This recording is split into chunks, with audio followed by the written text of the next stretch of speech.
నంద్యాల జిల్లా Allagadda police sub division నూతన డీఎస్పీగా కులికిపూడి ప్రమోద్ బుధవారం పదవీ బాధ్యతలు స్వీకరించారు.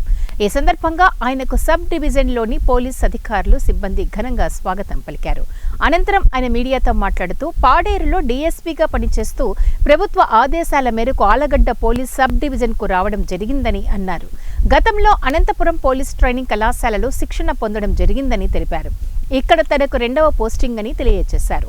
సబ్ డివిజన్ పరిధిలో శాంతి భద్రతల సంరక్షణలో రాజీ లేకుండా పనిచేస్తానని, అసాంఘిక కార్యకలాపాలపై ప్రత్యేక దృష్టి సారిస్తామని అన్నారు. అలాగే మహిళలు, బాలికల భద్రత, సైబర్ నేరాలపై ప్రత్యేక దృష్టి పెడతామని అన్నారు. స్థానిక సమస్యలపై అవగాహన పెంచుకుని సిబ్బందిని సమన్వయం చేసుకుంటూ ప్రజలకు మెరుగైన శాంతి భద్రతలను అందిస్తామని డీఎస్పీ ప్రమోద్ పేర్కొన్నారు.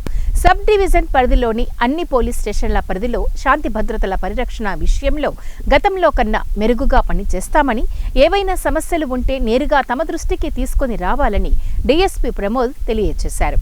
సైబర్ క్రైమ్ విషయానికొస్తే ఇటీవల కాలంలో సైబర్ మోసాలు బాగా పెరిగిపోయాయని, బాధితులు నిరక్షరాస్యులు కాదని అన్నారు. ప్రజలు మొబైల్ ఫోన్స్కు వచ్చే లింకులను పరిస్థితుల్లో ఓపెన్ చెయ్యరాదని సూచించారు. పొరపాటున వాళ్ళు డబ్బులు పోగొట్టుకుంటారు, అది అందరికీ తెలిసిన విషయం.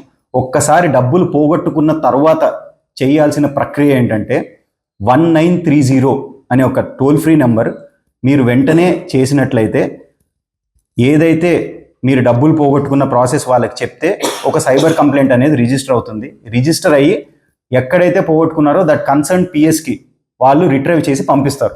దాని తర్వాత చేయాల్సిన యాక్షన్ మేము చేస్తాం.